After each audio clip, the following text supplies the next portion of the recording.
حسن گفتی کلیدت سالم است، پس گفت لوا کن دیگه بس از خالی بندی، بیا دردت دوا کن. قرار بود شیر تحریمم ببندی، بگو حالا تو بازی چندی. قرار بود سفره بوی نام بگیرد، تمام قصه ها پایان بگیرد. یه جور در وصف آزادی سرودی که انگار این ورا اصلا نبودی. حالا رو کن حسن برگای آسه، قرار است چی به این مردم بماسه؟ باش حسن رد کن بیاد ملت حقش رو میخواد. باش حسن رد کن بیاد ملت حقش رو میخواد. بگو برنامه چیز است برای این زندانیا، منظورم ایران است نه مادرید اسپانیا. کی میای لغو بکنی این همه حکم اعدامه، کی میخوای درو کنی نتیجه های برجامه.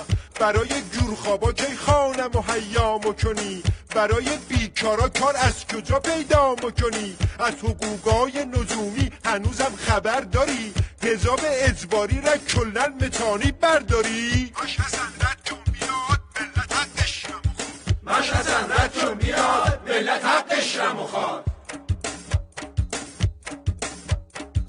متانی الرکنی شاخ سپاه حسنی، متانی به گشت ارشاد بزنی تو دهنی. درای استادیوم کی رو به زنها وام شد؟ هی میگی فردا حسن، پس بگو کی فردا میشد؟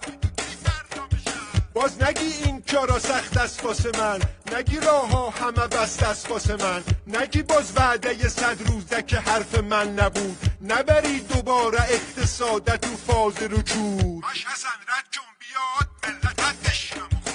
باش حسن رد کن بیاد ملت حقش رو میخواد. بگذاریم فکر کن اصلا ما از تو هیچی نمیخوایم، فکر کنیم بارم ما از خواسته هامان کوتاه میایم. این دفعه خودت بگو چه کار متانی بکنی؟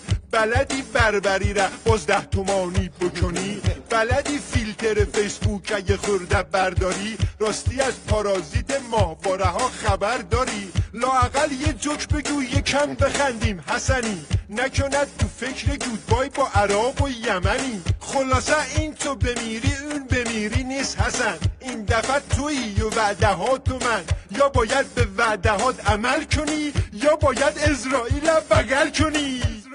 بغل کنی. باش حسن رد کن بیاد ملت حقش رو میخواد. باش حسن رد کن بیاد ملت حقش رو میخواد. باش حسن